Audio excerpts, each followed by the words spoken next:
that pick definitely going up in priority with those recent buffs to all assassins, but we are going to be getting into pick and bans here, and it's going to start off making sure loopsters can't get anything too crazy on that top side. Yeah, the talent band comes out immediately, and then we see a little bit more of a standard band coming out. I guess we would say more lately is that Olaf, followed by a Galio, another more kind of a regular pick. So far, only one target ban. Is the Zed going to get banned, though? We're about to find out. It is. And there we go. Yeah, no fun to be had this match, and this is going to be a best-of-5 series, winner takes all, so we will be seeing these different metas, these different ideas adapt as we go through the matches tonight, but first thing notice, not many of the junglers getting banned away except for Olaf. That will leave Zach, that will leave things like Skarner on the table. And it looks like Zach is going to be the first pickup for the side of Dallas here. And with that, already a quick response. But that's actually a pretty quick back and forth. Sejuani going over as the main tank of the squad so far. Yeah, and it looks kind of like standard picks right here so far. The Janna kind of surprises me that they would pick her so early on, but Caitlyn grabbed from the other side means they can't do that pairing as well, which is a very potent bot lane combo to deal with, very hard to deal with the sustain and the damage from the range from Caitlyn Janna lane. So interesting, though, I feel like for Austin to pick it up so early might just be 50 Shades of Kappa's preferred pick here, being able to keep Requiem nice and safe because they do like to play around Requiem. Austin does. And that's also a big thing. We have to see what kind of ADC is he going to go with, because the Jhin is very much outside of his comfort zone. He loves to play these attack speed ADCs, but I mean, meta shifting around, you got to start moving around as well, but are going to be entering that second round of picks and bans, and with the Janna, you got to start thinking, is Keen just going to pick something that's going to abuse the heck out of this? Yeah, there's a few things that you can do to try and abuse it back. If they go Nami, Nami is a really hard counter. The Janna in lane is just ruins your life because she just does everything that Janna does better, at least in the laning phase. But Tam Kench is one that get banned out pretty early. Janna's pretty passive, and Tam is something that keeps Caitlyn nice and safe as well. So they don't want to be able to give them any more free peel, as we also saw, if anybody saw the crazy plays between Team Liquid with the interaction of Tam Kench and Azir yesterday. Those were pretty good. So they don't want to give that over to the side of Dallas. But yeah, I'm going to be curious to see what their support's going to be, who they're going to pick up. Obviously, they banned out the Karma as well, which is interesting. Yeah, with no support pick just yet for the side of Dallas, they have gone with the Azir so early on in these pick and ban rotations, so they will be able to get two of those counter picks off the table in the Orianna and the Ryze, but definitely, especially when these assassin types are starting to come back in here, you're wondering what Railgun's going to pull out. Yeah, it's very interesting to see what he wanted to do there. Obviously, the standard, the more standard picks are already banned. Cassiopeia would be the other one that we've seen a lot of, or maybe a Talia, but it looks like he wants to go with the more aggressive champion in the Kassadin, as we see a Camille locked in for Will Win in the top lane. I think I'm lagging out here a little bit, but I swear I didn't hit the quit spectating this time. That's not what happened, but if we do see the Camille, you might have to just like play-by-play the draft here, because no, League Client is going dead. All right, well, they just locked in the Camille and the Morgana for the last two picks for Dallas, and oh, there it is. I talked about it before we started broadcasting, and the Singed is going to be the pickup for Loopsters in the top lane. So there we go, finally seeing our draft, and I'm kind of excited about that because we did also get to see that the other day in the matchup in the LCS. A pick that hasn't seen too much light of day for a while, but with recent patches, he's been kind of making his way back up the charts. Yeah, and he does provide some of that very tankiness in the top lane. He's a great distraction and really good against some of these scaling up top laners who do have a rough time combating him in the early game, like the Camille. And honestly, this whole entire top lane matchup has just turned into, in the top lane meta, like Gnar and everything ever that ever beats Gnar. So it's really curious to see a lot of those adaptations going out, no Gnar being coming on through. But the Kassadin, I do have to say, is something we haven't seen in quite a while. Yeah, that's something I was thinking about too. Don't think I've seen Kassadin in even C-Law or Pro Play in quite some time. Maybe as a niche pick for somebody occasionally, but this might just be something that they kind of worked on. They know Zed, obviously, for X case. Everyone knows him for his Zed, or whoever else did not know about it now, obviously, if you read Twitch chat. But it brings out the Azir. Maybe it's just like a safer pick for him, and maybe Railgun feels that he can just really get in there and do a lot of damage early. and like get picks that he wants to do. It could be interesting to see. He does have teleport, so he might be also looking to make those plays across map, whereas Azir so far doesn't have teleport, and it looks like they're not going to have that in yet. Mm-hmm. So with all this put together, one of the huge things we were always talking about on the University of Texas Dallas side was just the way that they play through that mid lane, play into the enemy's jungler here. But I'm not super sold on the fact that Azir plus Zac really have that ability to go in and bully around someone like Illuminator Sejuani. And maybe this is going to have to open them up to new sorts of playstyles and new win conditions.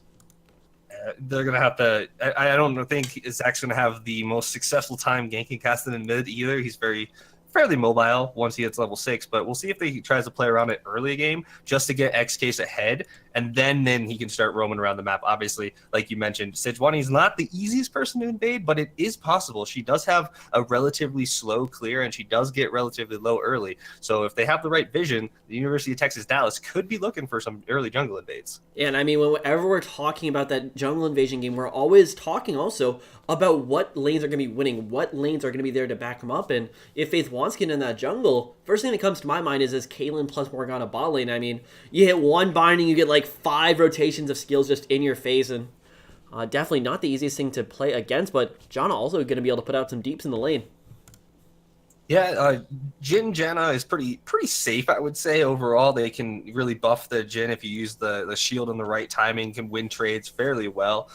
They do have to worry, though, again, pre-level 6, they are fairly vulnerable in that bot lane. If there's a Morgana binding that lands and a Zac close by, you can imagine that lane's going to get rolled if that Zac lands a slingshot in. So it's going to be something about vision. They need to keep themselves safe. I feel like the bot lane needs to just kind of trade farm. Like not really a big opening for the Sejuani until even level 6, and even then there's still a black shield from the Morgana. So it's going to be interesting to see where Zac goes and where Sejuani goes to answer, and who wants to be the aggressor in this case, and who wants to sit back and farm.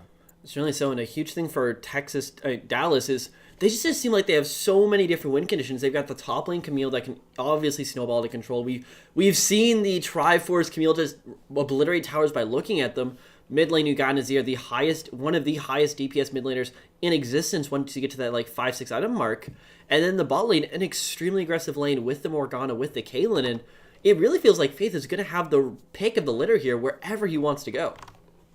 Yeah, and that's a really good thing for a Zac to have as well. There's no lane that he can't really gank. I mean, once level 6 it gets a little bit more complicated, but being able to gank early as Zac is really helpful because you just come in out of nowhere and catch people off guard. It's really hard to, sometimes if you don't, especially if you're too far forward or you don't have a summoner, you're just gonna die. Yeah, I mean, all it takes is one or two of those ganks to just completely turn a game on its head. But I mean, they do have a lot of options, but still on the other side, you got the Singed, you got the Caston, you have so many things you have to answer if you're the side of Austin.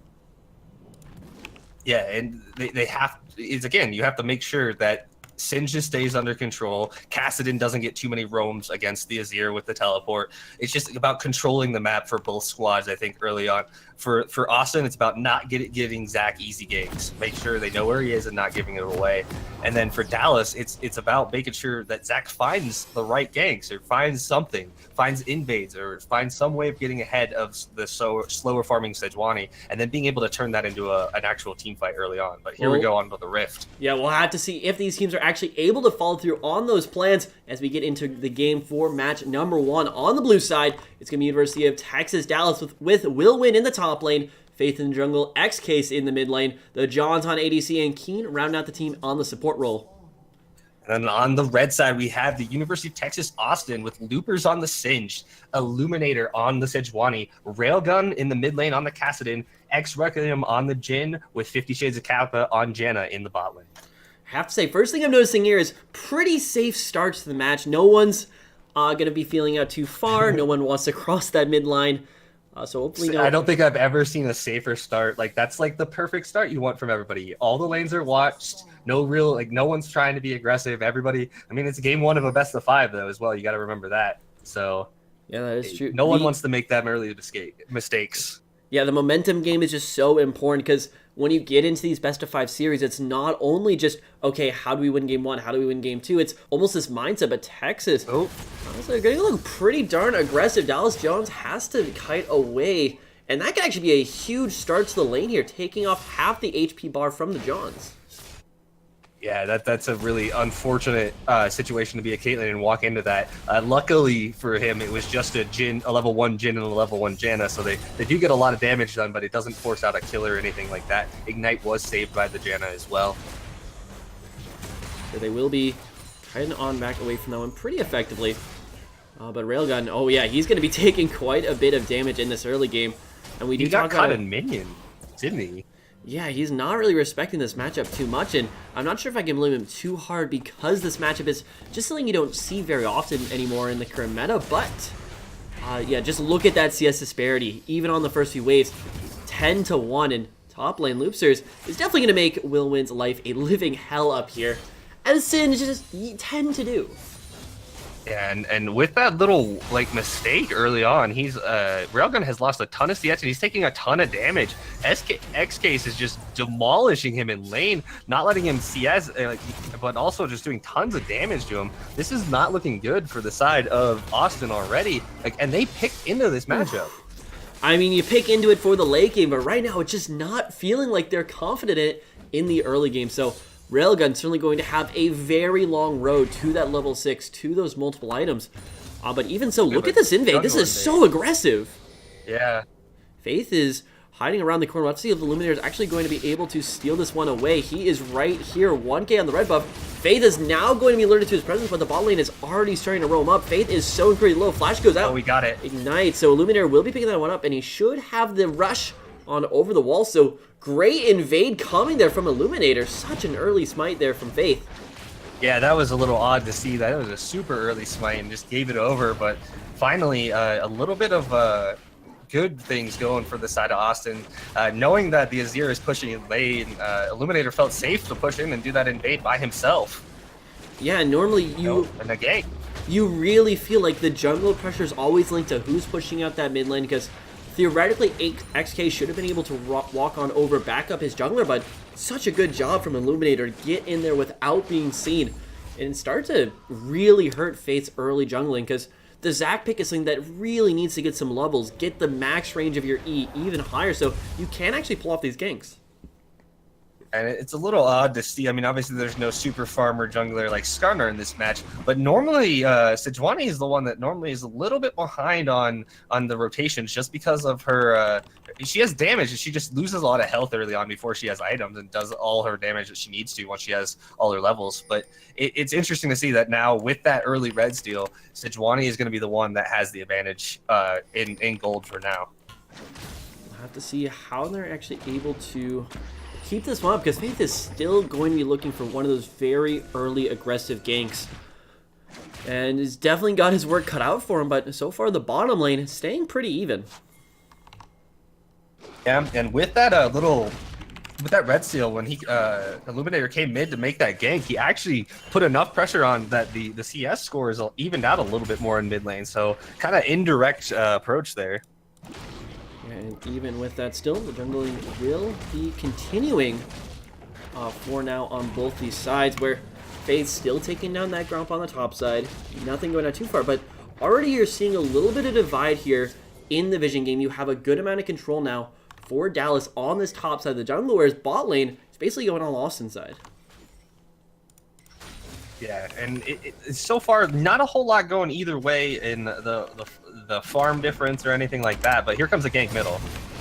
Counter gank. They're going to go directly on Illuminator. No ultimate just yet, but they will make them kiss with the Q shot from Faith. Stretching Strike does land, but now they're going on the bot lane. Ignite landed right down on 50 at the cap. This could be first blood, and the headshot secures it. Johns is going to be off to a fairly sizable lead now in this early game on the Caitlyn matchup, but now Faith is going to be face checking directly into Illuminator, but Illuminator was ready. Blobs are available, I do believe, but now Case and Railgun this is basically a schoolyard fight with everyone getting involved, but X-Case is just there for an extraction process team, so nothing too bad going on just yet, but first blood falls over to the Texas Dallas side. Yeah, unfortunately there, the Janna got caught out by a binding while Jhin was looking to recall, it looked like, or something along those lines, as just caught out by the binding. And like we mentioned in draft, that's exactly what this bottom lane wants to do. If you get caught out by a binding, you just get Caitlyn trapped right behind it, and then a ton of damage comes out, and this early a Janna's never going to live that. Yeah, speaking of the Janna, I didn't even notice this when we started off, but this is a coin start from 50 Shades of Kappa, so he's not going for that aggressive WMAX strategy. He's going classic, generic Janna, where you just want to get the shields. Yeah, it's the more careful Janna build. It's a little bit more reliable gold, I guess you would call it, against when you're not playing against the melee support and you're playing against someone like Morgana. Morgana's able to do trade with you fairly well early on, so just going W spam isn't the smartest against that matchup. So I can understand why you just go for the standard farm there, but getting caught out still is not very good, and it looks like that's what Keen's looking for again. Yeah, Keen's still in that bush, but isn't going to find 50 Shades Kappa. Finds the caster minion instead. So nothing too crazy popping down there just yet. Eliminator still going to be onto that jungle clear, as neither jungler has really found an effective gank onto lane. It seems more like they're fighting with each other and just fighting over every single buff on the map. Yeah, just kind of back and forth everywhere. Again, the mid lane getting that CS advantage again after the little qualm in the jungle there, where XCase was able to bully Railgun away because Railgun had no mana. But still relatively safe across the board. But again, Illuminator this time caught out on the invade. Yeah, Faith now is going to be hit with the stretching strike directly onto the blue buff. Has the smite available, so he will not actually. Faith takes away the blue buff, his own blue buff for that, and Illuminator's got absolutely nowhere to go. Not enough time to execute his case. Is just going to jump over the wall and take that kill himself. It's going to be a red blood and the kill going over to Case. So this is now a 2-kill lead for these guys over on the blue side for the boys over on University of Texas Dallas. And they got to be feeling pretty good with both carries coming out to an early lead. Yeah, especially now with the red buff on Azir. It would have been nice if he would have gotten their own blue buff, but now a red buff poking Azir is really, really going to hurt against a melee Kassadin here. Even though he's finally got level 7, able to make some distance now when he gets in trouble. But I feel like the poke from XCase is going to be even more brutal than it already has been for the first 7-8 minutes of this game. And a big part with Kassadin is just getting that extra magic resist. I mean, he's already got the Catalyst potentially moving towards a... Oh, maybe a little bit of fighting in the top lane. Nope, that's just Singe doing Singe-related things, but potentially an Abyssal Mask coming out here eventually for Railgun, surviving that lane one way or another, but also a little bit curious to see him not upgrading into something like the upgraded thing, but already Illuminator coming over the mid lane, hits the Glacial Prison, but Faith is going to be going on to 2 members, but the red buff does tick away on the Case, but Railgun, he's standing under the tower. One more shot could do it, but he has to flash away. Stretching strike coming up in just 4 seconds, but the smite will get the job done, and that's going to be, in the end, a 1-for-1 trade. Flash traded for heal, so now Railgun's not going to have the flash available for the next few minutes, but actually fight on the bot lane as John does start trading a few shots, not going to land the Dark Binding, though, so everyone's going to be walking away from this one just a little bit healthier. Yeah, I liked that play from Illuminator there, kind of snuck in the back and lands his ulti there to get a fairly secured kill on Case. Really good play by Faith to pull them back in, but the binding hits bottom, and now we got to fight. That's a huge knockup. Ignite goes down on the key, but he's now channeling the ult. Good tornado, good monsoon away, but John's going to find his man no matter what, but here comes Loopers. He's got that teleport down on the bot side. TP channel, but XK's now he's fighting with Faith over here in the jungle onto Illuminator as we have Frozen on the stream, but bot lane is still in fact fighting. I hate this bug from League of Legends where we're just casually locked out. It's always at the 10-minute mark as well.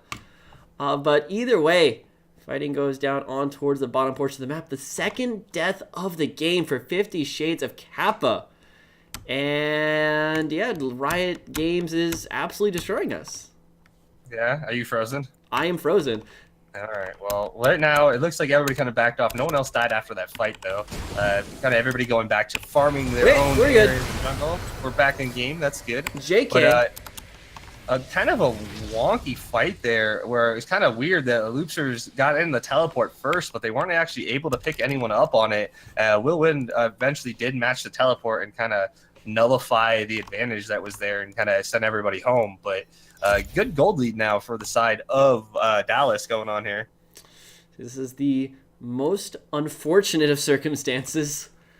The Riot client messing us over just a little bit here, but so far with that last year event, everyone is just fighting so incredibly early on in this matchup, and we'll have to see exactly who has the gold lead now coming back into this match.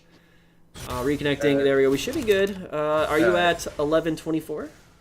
Yes, you're right on with me. And the Perfect. biggest thing you need to look at is the huge gold advantage that the Johns has on Caitlyn right now over Exwekium. Just those 2 kills puts him almost about 800 gold ahead of him. So that's a little extra damage output for this Caitlyn. So even more damage set from this binding catch him with Caitlyn combo. Yeah, and this is really devastating for the side of Austin, just because they put so much priority on getting Requiem ahead. Every single game that they've won in the playoffs has been on the back of this ADC, and now Jhin is getting put behind quite handily.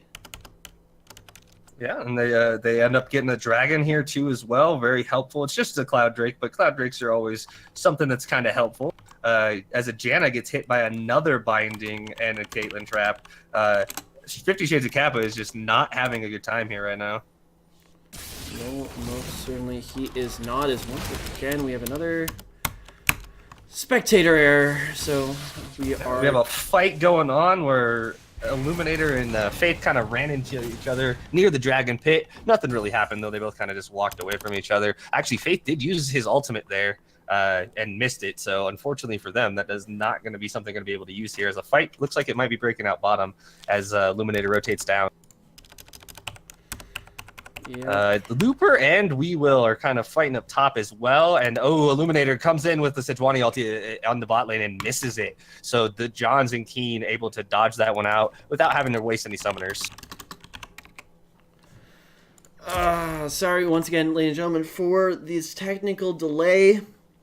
Not sure why the client is currently fighting me at the moment. This is looks to be an issue. Coming in up top, Loopster gets flashed on after the Hextate ultimatum from We Will, but he ults and Ghost and gets away just barely with his life there. A good all-in finally from We Will, but it looks like Faith looking for him top lane, and it's actually going to happen. Faith actually was able to rotate top and picks up Loopster in between the tier 1 and tier 2 towers top lane.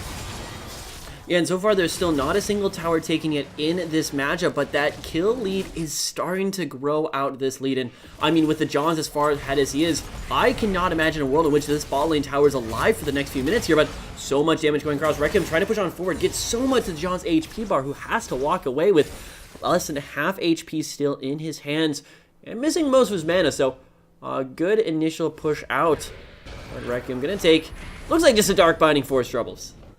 Yeah, he does get the Dark Binding Force shovel. Caitlyn is going to have to recall, though. A really good choice from X-Requiem there to try and push all his damage from Jhin there underneath his turret, knowing that the Caitlyn would have to go back, and he had the extra shield to help him trade. So that was a really nice way to help push him back there and kind of help him try and get back in the CS a little bit. Still down about that 800 gold there, but the gold lead on the top side after that kill on Loopster is going to start to get smaller as well, because that's about the only lane that's doing any real advantage right now is Loopster on this Singed for the side of Austin.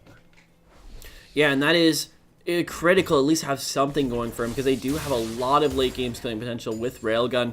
Kassadin always seems to find a way to really pop off after that third point in the ultimate market about the levels 14 to 16 when he's really able just to put damage down in these fights. But I mean, when you're talking about the scaling game, it's still not out of the hands of Austin, because once again, no towers down just yet, but look at all these bodies on the bottom portion of the map, and with Loopers going down recently, this should theoretically be an advantage for Wilwin if a roam potential situation needed to come on out here. But even so, Wilwin is still scaling himself. It's like they're just going on a grand warding adventure before they decide they want to try and dive bot here. Lots of vision in the blue side jungle, or the blue buff jungle for red side, and it's going to see here the teleport comes out immediately from Loopsters when they realize that he's there to force off this dive. Yeah, they are able to cancel that, but unfortunately Loopsters still does have the teleport. That was Railgun who channeled it down on the bottom portion of the map.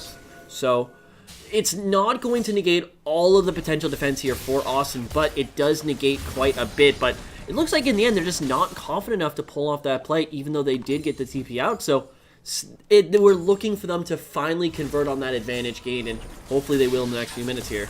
Yeah, it looks like he's trying to bait him up top as here comes Railgun upwards, but it looks like he gets spot out right away, and the grappling hooks will just say, nope, I'm out. Good try, though. Yeah, something very nice with the Camille pickup is that you can get into a fight, you can get out of fight fairly easily as long as you have those grappling hooks available. But no, definitely, this lane's starting to farm back up a little bit. We do have the first item completed now onto the Johns. Like, he is already such a menace, and maybe now really starts up that vision game once more, so Dallas can finally get that bot lane tower and really break open this matchup. And that's what their plan was last time, and I feel like they might have had the same feeling that I did when I saw that teleport. Illuminator is here in on the mid lane, lands the Glacial Prison. Dreamer Shuffle going to come out to just disengage that fight off, but that will be a completed teleport. Wilwin not really going to be able to do too much once he's down here, but here comes the fight on bot lane, because that actually got the TP out. So they are still pushing through. Recommends to flash away, but teleport now coming down to the bot side. That is a Loopster, so this does have the potential to be a full-on 5 versus 5 fight. Wilwin goes on the backline, but the Johns, he's already in the middle of 3 people and immediately has to jump on away. He does get knocked on over, and now Requiem's joining into the fight, but there's just not too much of a front line left. Will he be able to press on forward? Wilwin gets incredibly low, but gets taken out by the poison. Now XK is trying to trade with Requiem over the Wallace. That will eventually turn into a 2-for-2 with huge gains going directly onto Loopsters. Yeah, and the good thing for them is they got, banding hit, and again, 50 Shades of Kappa gets caught out walking forward randomly by a binding, and gives over what was a decent trade for them, but now is a 3-2 advantage for the side of Dallas. Yeah, certainly so. Another pushing right back up. They're looking for this tower, but they still need to be so careful coming out of Requiem. That man does damage, but actually gonna get the first tower in the mid lane, but they get both of them anyway. 2 tower advantage now going in favor for Dallas.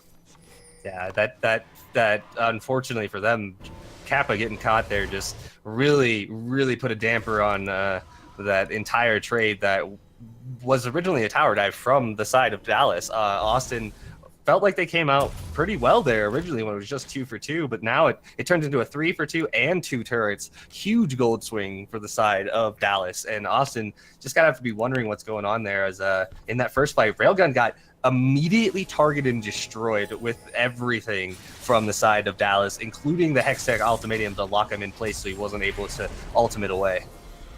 Certainly so, and even in that last fight as well, it was the Johns dropping so early on in that fight. I mean, he is really the collection of all of the early game advantage right now for Dallas, and he got dropped absolutely immediately, only leaving XK's to really deal damage on the backside of that fight. But Wilwin is now in a 1 versus 3 situation, lands the Glacial Prison as well. Requiem is just knocking out away. Gonna land the bouncing grenades, but it's not gonna be enough to finish him just yet. Wilwin trying to turn this one around. He has the backup. He will be falling, but now that is definitely going to be Requiem falling under that tower. But here comes the cavalry. Case and Johns have showed up, and they're looking for more than just a team fight win, baby. They're looking for the tower.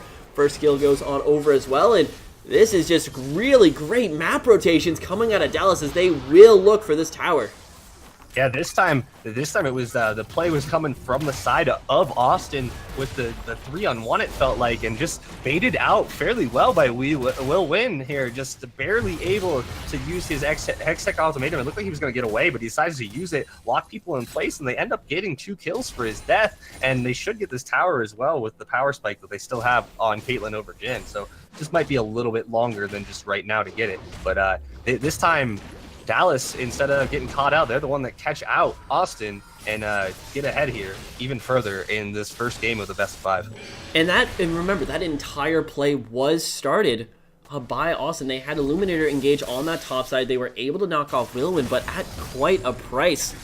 So great response coming up from Dallas so far. Like you said, they're not going to be able to get the top lane tower just yet. As they did lose Case. He had to go defend his mid tower. Didn't want to give anything over just yet, but with some big item spikes coming on in, a huge chunk of gold going for both the Johns and Case, along with just the rest of the squad as well. So definitely that top lane tower might not be for long. Baron buff has spawned on the Rift 20 minutes 30 seconds into this match, so certainly plenty of options now for Dallas to try to extend their lead, but it all boils down to where do they want to press their advantage the most. Yeah, with a Mountain Drake up as well, they have so many options to go for neutral objectives here, but Caitlyn goes back to that top lane, looking probably just to push the turret.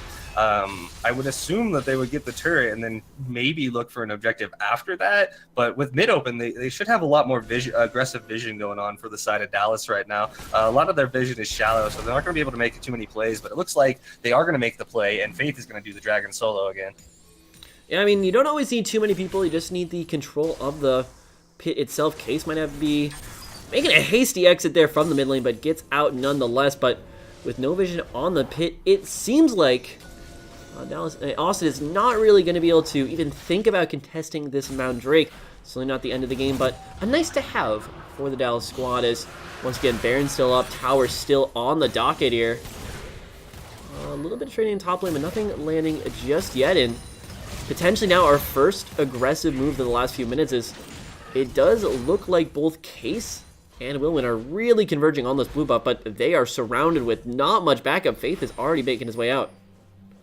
Yeah, they don't have the aggressive vision that they had before when they first took that blue buff away from them. This time they have far less vision. I think they do make it out with it. They do, but again, it's a little bit riskier of a play there because last time they had vision all over the jungle camps and knew exactly where everyone was. So, but they do get it, and they're still making the neutral objectives happen while they're trying to be aggressive a little bit. Maybe they haven't gotten to the top tower yet, but again, steal a blue buff and taking an ocean drake or a mountain drake isn't that bad. Ooh, so far engaged over the wall, but Railgun fortunately doesn't have the most CC in the world, only going to be able to put down a little bit of damage onto Cases. The siege does continue, but we do have to look at the last few fights. There's some big item space coming on around, and my personal favorite, I see the Shurelya's. They're on to Keen, so I'm very excited for this match. Yeah, but already finds top side, the dark runes already land, as they're just going to be going all in, and Requiem just immediately falls to that fight. Illuminator now trying to kite away on the backside. Is Janna or no Janna? There's just not enough shielding in the world to keep that, to keep the Jhin alive through these fights. But Faith now is going to be trying to continue on, and that will be the free tower on the top side we've been waiting for. Yeah, and that's exactly what the side of Dallas was looking for. They just catch out Jhin finally. X-Requiem gets hit by a lockup, and it's finally just over. That's all they need. All they need is one binding or one stun, it feels like, and X-Requiem is just going to get torn to pieces by the John. And just like that, all T1 towers are off the rift, and that's got to be really pointing towards this next play around the Baron buff. But let's actually take a quick check-in with Loopsters and Wilwin, as there is a bit of fighting going on, but Wilwin has hit that Trinity Force spike. Yeah, and it can be really helpful for him as it looks like the Righteous Glory is the second item for the Singe, looking for the closing the gap and flipping people in, but a little bit of a mid-fight here. Uh-oh. Coming on, Railgun has to jump back in, trying to come through with the shots, but just enough healing, just enough shielding coming on through. That's going to keep Railgun alive, but oh, that's going to be Requiem going down as well, as he has to step on that trap. So Caitlyn, John's just so incredibly powerful this early on in the match. You gotta wonder, what can they realistically do against this hyper carry squad? Yeah, this Caitlyn is huge, but hats off to Keen on this Morgana, landing the bindings all over the place and making even another one happen. And another one. This time no follow-up, but they're going to take out the Baron. It looks like X-Case comes over the wall, and it looks like they're going to secure it easily and pick up a kill on Illuminator, maybe. Yeah, he's getting pretty far away. Double flashes over the wall, so really hope they're going to be able to finish off this one, and they do. Maybe not quite worth the price of mission there to do the double flash one kill, but either way, they will be walking away with Baron buff on all 5 members. And a member of Austin down, so it looks like they're hopefully going to be looking to push a lot of these tier 2s now. And like you mentioned, Keen landing all those bindings is doing so much for the side of Austin. And as we saw again, that second binding onto Jhin in the mid lane just barely hits him, but it's just enough for Johns to get over there and land all the damage he needs, including the Caitlyn trap, to just clear him off the face of the earth like he didn't even exist. And it's this Caitlyn's gold advantage is quite scary at this point. Absolutely Terrifying. 3 items completed. He's at the 70% crit mark, and he's already ready to go for some of those more utility purchase items. And add on top of that the Baron buff, and this is such a terrifying siege coming out for Dallas right now. And what really can Austin do to fight back at this point?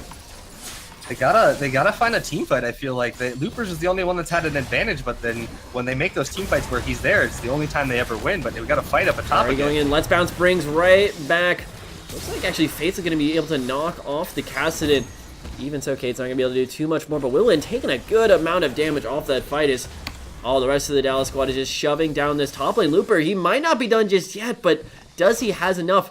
Ooh, he's able to stop the E off the wall, and he will be picking up Wilwin as a result, but unfortunately, that will be a trade of Wilwin for this top lane inhibitor tower, and back's already coming through, but top lane inhibitor, it will be falling as well, as Dallas has to be incredibly happy with that macro rotation, because that is so much gold and so much pressure now onto the map.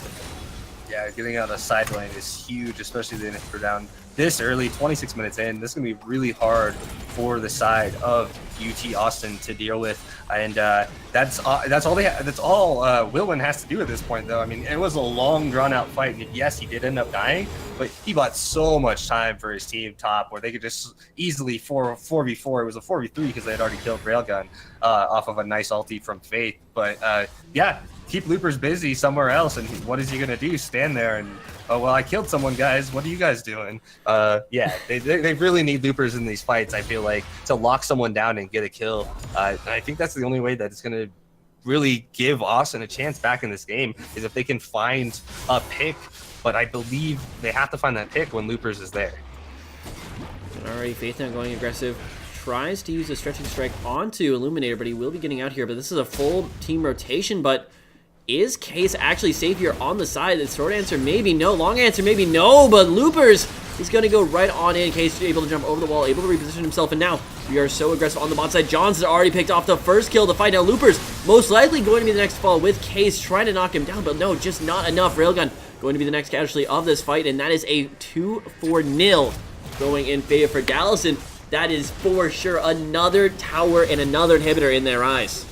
Yeah, this inhibitor is not long for this world, but unfortunately they're for the side of Austin. Illuminator trying to do the tank and done, stunning up the Zac and everything like that, but the untouched, the Johns Caitlyn walks in and just demolishes that tank off the face of the earth, and then does the same thing to Railgun afterwards. And here's the issue too, it's no longer just the Johns. Sure, he is absolutely popping off, but now XCase too on the Sazir. He's at 3 items. He is not someone you can ignore on these fights, and it honestly feels like there just aren't enough answers on the side of Austin. Yeah, especially in that aspect. Like I said, the Johns just went off and killed people without ever getting touched. But yeah, XCase was able to jump over the wall and do damage from the other side of the blue pit there. A lot of damage onto the Loopsers, and it made it really easy with Will in there to help lock him down. So it just this double, even triple team threat now from the side of the UT Dallas is going to be extremely hard for Austin to deal with, and again, they really can't afford to make any more mistakes with 2 inhibitors already down. Yeah, one more, and it's so incredibly hard to come down when you don't have any inhibitors. You physically just can never leave the base, and I mean, they do have Loopers for some of that sideway duty, but also, as you said, they do need something in this fight, some amount of beef that can just absorb damage from the Johnson case, because right now Illuminator's not getting the job done. Faith's going to be able to jump onto the backline. Not realistically going to be able to fall through, but doesn't have to. He's just creating space for this next tower to go on down. Johnson XCase, they just make such quick work of this. And now there's what we were talking about. Here comes the inhibitor tower. Here comes the siege. Wilwin might going to be the target of Loopers, but the Black Shield comes down at perfectly the right time. There's so much damage going back down. That will be actually keep getting locked down on the backside with the Glacial Prison, but it's just not enough to really affect the fight. No kills going down just yet, as quite a few ultimates have been blown from each side, but now the Johns is getting quite a bit of free hit damage down onto this tower. That tower is going to be knocked down as now 9 have fallen in favor for Dallas, and make that another structure with the inhibitor, because now Austin, they don't get to leave their base basically ever.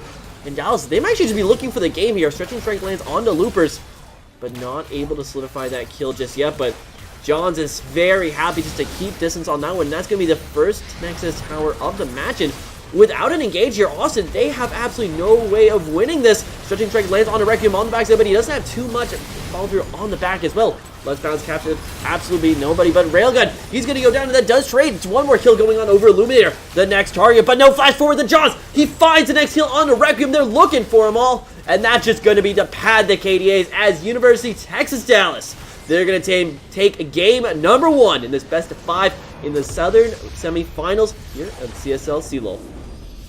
Yeah, what a game, too, from the side of Dallas.